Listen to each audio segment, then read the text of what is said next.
What it do, lesbian kisses? It's your girl Keisha, aka Color Me Pynk, and I'm here with this week's All Tea All Shade Real Housewives of Atlanta season 15 episode 13 review. So we begin the episode with Sonya sitting down talking to her sister, and she tells her sister, while she's crying, mind you, that she hasn't been there for her biggest moments here recently, and it really hurts her feelings. And I'm sitting there like, how does Sonya make it where everything is about her? She is so self-centered. It is annoying. You are the one that is disrespecting your sister's time and treating her like a flunky, but yet and still, you the one up here crying and saying your feelings is hurt because she's setting boundaries with you and letting you know that the way you treat her is not okay. What? Oh, she's so annoying. So her little sister have to tell her, like, I'm not your little sister no more. Like, I'm a grown woman. I got a husband, a family, and my own life that I need to tend to. And you need to respect my boundaries that I'm placing. And Sonya was like, yeah, you're right. You know, give me a hug.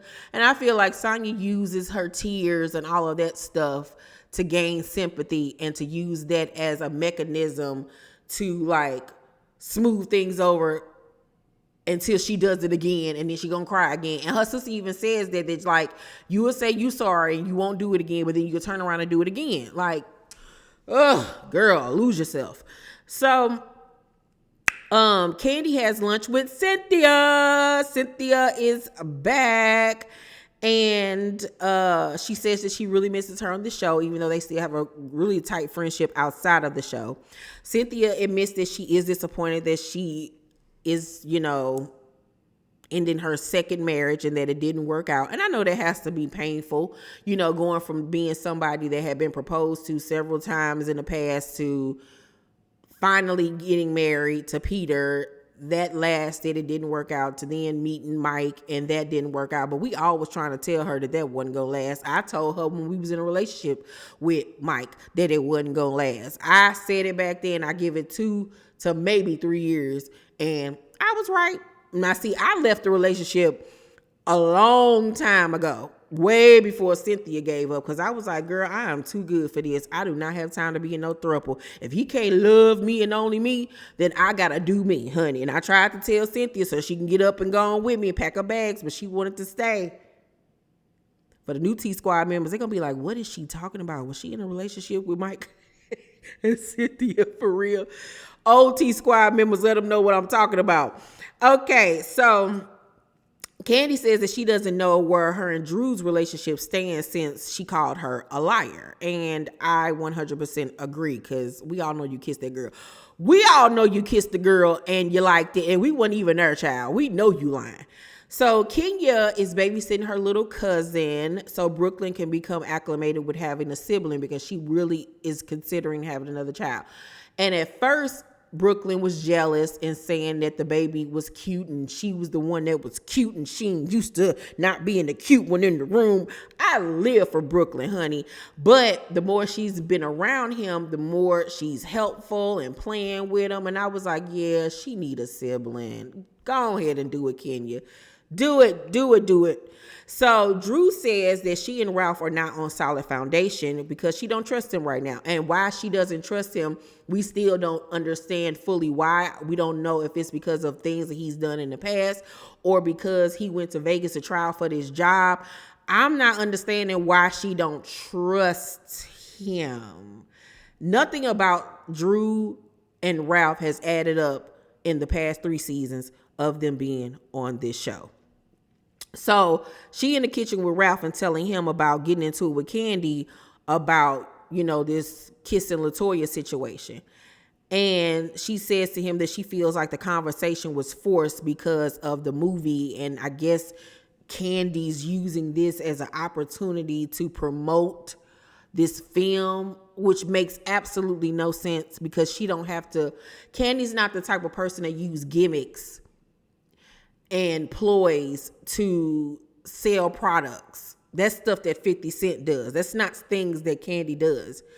Like, what are you talking about? So mind you, if you paying attention to this scene, Ralph just standing there just looking at her like, why am I here? why are we having this conversation? I don't want to sit on camera and co-sign what you saying, because we both know it's some BS. We both know you lying. He was clenching his jaw because he was irritated. You could tell he was mad. You could tell that he was mad that she kissed old girl. And that's why I feel like when it came out that they had kissed, Ralph got mad at her, probably went off on her and all types of stuff. And that's when she decided to come up with a lie saying that they did not kiss and beg LaToya to co-sign that they did not kiss. Because you can tell that he was very upset. Like, that man clenching his jaw the whole time they was having a conversation, and he just looked over it. So he asked about cousin Courtney. How was cousin Courtney on the trip? And she was like, let's just say I'm no longer calling her cousin Courtney. It's just gonna be Courtney at this point. So he was looking like or whatever. But you could tell like he had mentally checked out at this point, because he was sick of Drew and the lies. They both liars, child. That's why they lasted so long. So Sheree visit Kandi, and we find out she got new boobs. I can't remember if she said she got new implants or a breast lift. I don't remember, but she got new boobs. But this was before she did her nose. So Sheree tells Kandi that Drew said she was producing. That's why she's saying that she kissed LaToya. And Kandi was like, now I don't even know how I feel about her being in the movie. And Sheree was like, well, yeah, she mentioned that too. Like, if things don't work out with the movie, like, she good either way. And so Kandi was like, yeah, it's okay if she not in the movie. Like, Kandi like annoyed at this point. And I hate this for Kandi, because every time Kandi try to give one of these heifers a job opportunity, they want to treat her bad. I don't understand why she just didn't ask Kenya from the beginning. Like, because Kenya would have promoted, Kenya would have showed up, Kenya would have did what she needed to do. The hell with Drew. So Sheree says that she mentioned, I already said that part. So Kandi at this point is really, truly upset with Drew. So it's the day of Kandi's Peach Buzz Museum event, because she's coming out with a new peach vibrator, child. It's so cute. So Kandi ends up discussing how it was so taboo 12 years ago to start a storyline, especially as a Black woman. And I remember when she started Bedroom Kandi, and how everybody was like, oh my God, like it was just so like risque and just like, oh my word. And gotta give it to Kandi, being in business for 12 years, a successful business, like kudos to her. Kudos to Kandi. She really has built herself an empire, from being on Real Housewives, her singing career, writing songs, her Bedroom Kandi, her restaurants. What else the girl, her YouTube channel, like her, dungeon tours and things that she has going on, her kids' YouTube channel, Ace being an actor as well, her acting.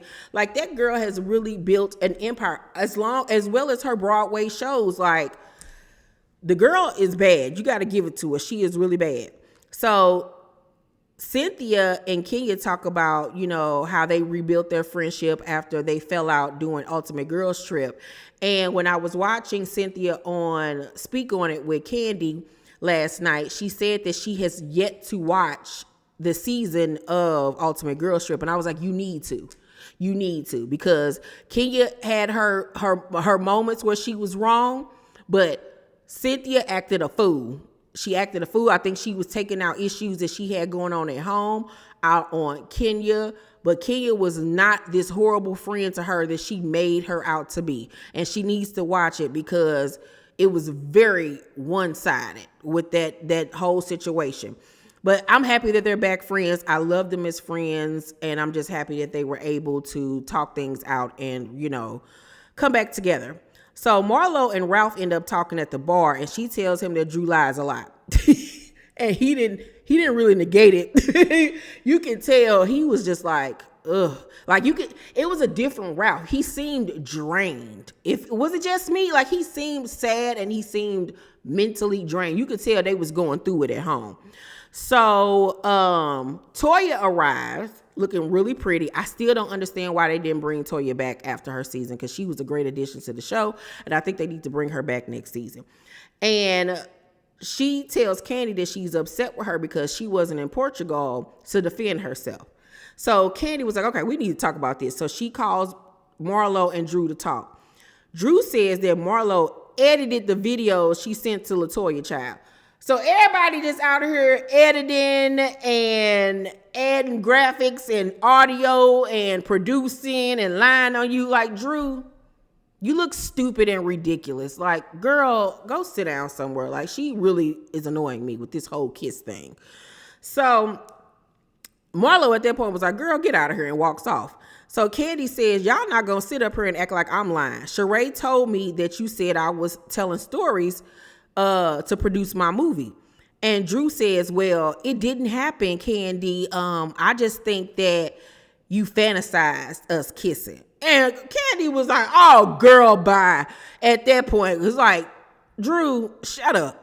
So Drew says in her confessional that Kandi started this whole kissing narrative back in March 2021 when she did an interview with LaToya. And in the interview, she was like, didn't you and Drew kiss? And she said no. She was like, now I could have sworn y'all kissed, but maybe I was wrong. Maybe I was wrong or whatever.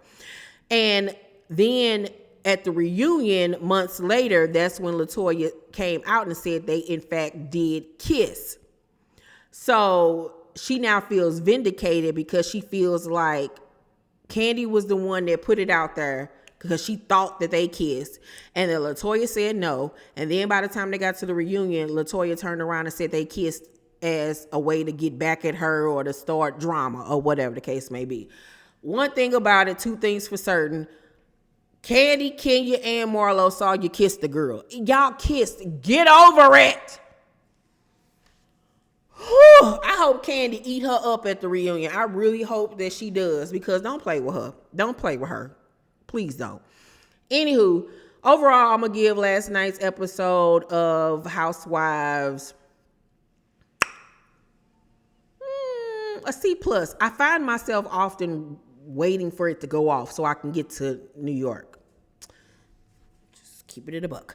Y'all let me know what y'all thought about it down below in the comment section. Make sure to thumbs up this video, like and subscribe, and hit that notification bell button. I love you guys, and I'll see you on the next video. Bye.